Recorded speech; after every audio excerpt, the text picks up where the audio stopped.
Former Australian fast bowler Shaun Tait is in India to promote young talent at the grassroots level. Our NewsX reporter Sachin Gupta spoke to the Australian pacer. KOOH Cricket Development Centre is the address, and the person who I've met is Shaun Tait. Shaun, that's the best way you can give back to the sport that has given you so much? Yeah, I think so. I mean, even though I'm an Australian, I think the IPL in India has given me so much as well. The last 4 years, Rajasthan Royals have sort of helped me continue my career for longer, which has been fantastic. So, yeah, every now and then if there's an opportunity to come to a school or an academy with developing young cricketers, why not? Yeah. You enjoy spending time with the kids of India? Yeah, absolutely. I mean, obviously, the good thing is the kids of India love cricket so much, obviously, and they're prepared to listen and learn, and I think they appreciate cricketers no matter who they play for or what country they're from. Indian people appreciate cricket players all the time, you know. So it's nice to be recognised in another country, yeah. Played IPL for many seasons, now going to New Zealand to play their league as well. You played Big Bash as well. You can't see all the T20 formats of these three countries. Which do you think is the most competitive one, and you really think you have to give your 100% over there? I think all of them are very competitive. The Big Bash is a great tournament, but the IPL is still number one. It's very difficult, the conditions, the players you're playing against, the best players in the world from all over the world.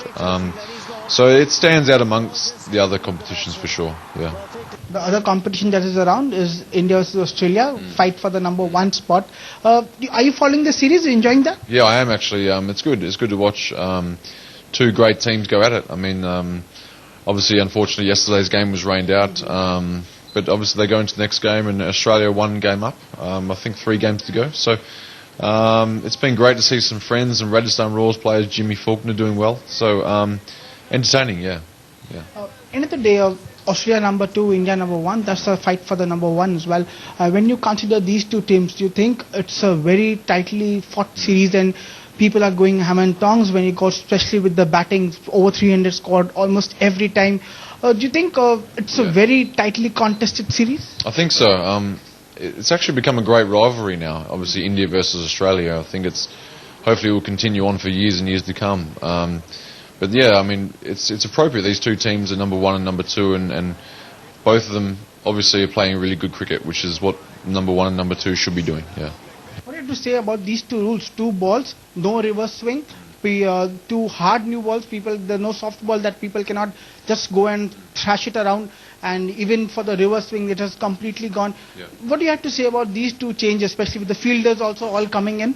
Personally, I think it's not a great rule. I think they, one thing, if you're watching a game on television, obviously everyone wants to see sixes, but also if you want to see bowlers bowling reverse swing and using their skills, and a player like myself that I used to get a lot of wickets doing that, that's now taken out of the game. So that's a skill you don't get to see from the bowlers now. So it'd be nice to see that rule change back to the traditional way, for sure, yeah.